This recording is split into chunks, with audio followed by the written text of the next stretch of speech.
Bienvenue sur Anime Wama 1-2-3, le chapitre 11 commence par Sung Seo frappe violemment un homme au visage. Ce dernier s'effondre au sol, lâchant une jeune fille qu'il retenait prisonnière. Seo n'a pas réfléchi, son corps a bougé tout seul. Beru, qui observe la scène, est désespéré. « Jeune maître, vous avez foncé sans réfléchir. » Les membres de la guilde Yen, surpris par l'attaque soudaine, fixent Seo avec méfiance. L'un d'eux s'écrie: « C'est qui ce type ?» Seo regarde l'homme inconscient à ses pieds et prend conscience de la situation. Il sait que pénétrer sur le territoire d'une autre guilde est illégal. Pour éviter d'être reconnu, il ordonne à ses ombres de masquer son visage. Il s'avance lentement vers la guilde Yen et déclare froidement: « Vous enlevez des innocents et les mettez en danger ? Comment osez-vous ?» Furieux, un des membres de la guilde hurle: « Tu te ramènes sur notre territoire et tu nous attaques en plus. Tu veux mourir, c'est ça ?» Sans attendre, les membres de la guilde Yen se jettent sur lui. Mais Seo esquive leurs attaques avec une facilité déconcertante. Dans son esprit, il analyse rapidement la situation. D'après mes informations, le rang moyen dans cette guilde est D. Je ne devrais pas avoir à ajuster ma force. D'un mouvement rapide, il envoie un adversaire valser à plusieurs mètres avant d'enchaîner avec un puissant coup de pied qui fait trembler le sol. Beru, en retrait, observe son jeune maître avec admiration. Impressionnant. Il est devenu si puissant que ces éveillés de rang D ne sont même plus une menace pour lui. Je suis tellement ému. Seo, lui, reste impassible. C'était un peu trop facile. Une notification apparaît devant ses yeux, fenêtre des caractéristiques mises à jour. Il attache les ennemis vaincus et se tourne vers les otages. L'une des personnes sauvées, tremblante, s'incline devant lui: « Merci pour votre aide. Vous êtes un chasseur de l'association ?» Seo hésite un instant avant de répondre: « On peut dire ça. Si quelqu'un vous pose la question, dites juste ça. Je vais m'occuper du reste. Partez vite, trouvez un endroit sûr. » Il se retourne ensuite vers les membres de la guilde Yen encore inconscients. Pourquoi est-ce qu'il kidnappait ces gens? Soudain, une voix résonne dans sa tête. C'est son épée, Brookie. Je la sens. Seo fronce les sourcils. De quoi tu parles? L'épée continue: « La raison pour laquelle j'ai dit que nous devrions venir ici. » Seo avance prudemment dans un entrepôt sombre. Lorsqu'il entre, il est choqué. Derrière des grilles en fer, des personnes sont emprisonnées, affaiblies, terrorisées. Beru s'immobilise. Cette énergie? Se pourrait-il que...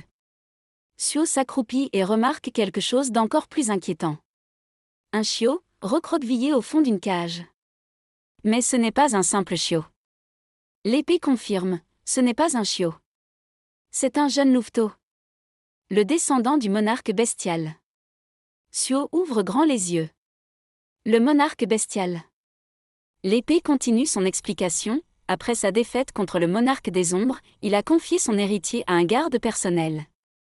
Il espérait que, tant que son sang survivrait, un nouveau monarque bestial naîtrait. » Beru analyse la situation.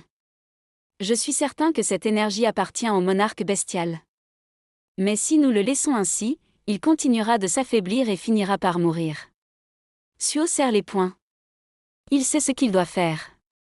Mais avant qu'il ne puisse agir, une voix moqueuse résonne derrière lui. Vu l'état de mes hommes dehors, je pensais qu'il y aurait plusieurs envahisseurs. Mais tu es seul. Seo se retourne et voit une silhouette imposante s'avancer dans l'ombre. Mince! Il restait quelqu'un. L'homme s'avance, méprisant. Ces abrutis de la guilde Yen ne servent vraiment à rien. L'épée Brookie tremble soudainement. Toi! Tu es vivant. Seo plisse les yeux. Tu le connais? L'épée répond d'une voix grave: « C'est le garde personnel dont je te parlais. » L'homme, Brookie, ricane en croisant les bras. Oh, ça faisait longtemps, croc de racan.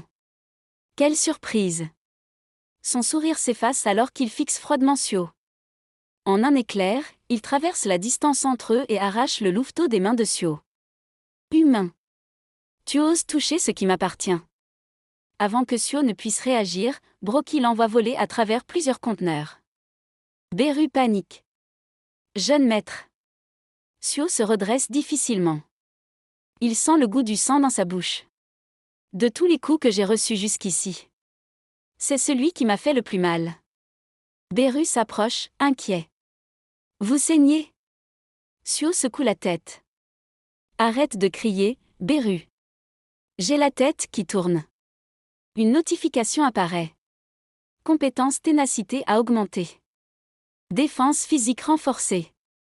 Beru regarde autour de lui. Je comprends maintenant. L'énergie présente dans ce lieu, c'est celle des Itarim. L'épée Broki tremble à nouveau. Tu réalises que tu t'en prends à l'héritier d'un monarque? Broki éclate de rire. Je suis digne de devenir le prochain monarque des bêtes. Le destin des faibles est d'être consommé par les forts. Sio serre les poings. Il ne peut pas laisser passer ça. L'épée s'illumine soudainement. Sio tend la main, et elle bouge d'elle-même. Broki s'apprête à attaquer.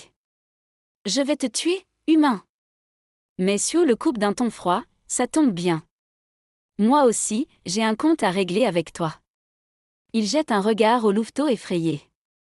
Ça sera la première alliance entre les ombres et les bêtes? Un nouvel écran de quête apparaît devant lui. Nouvelle mission, chasser la hyène. Objectif, éliminer Broki et assurer votre sécurité. La bataille ne fait que commencer. La suite dans un prochain épisode, sur Anime Wama 1, 2, 3.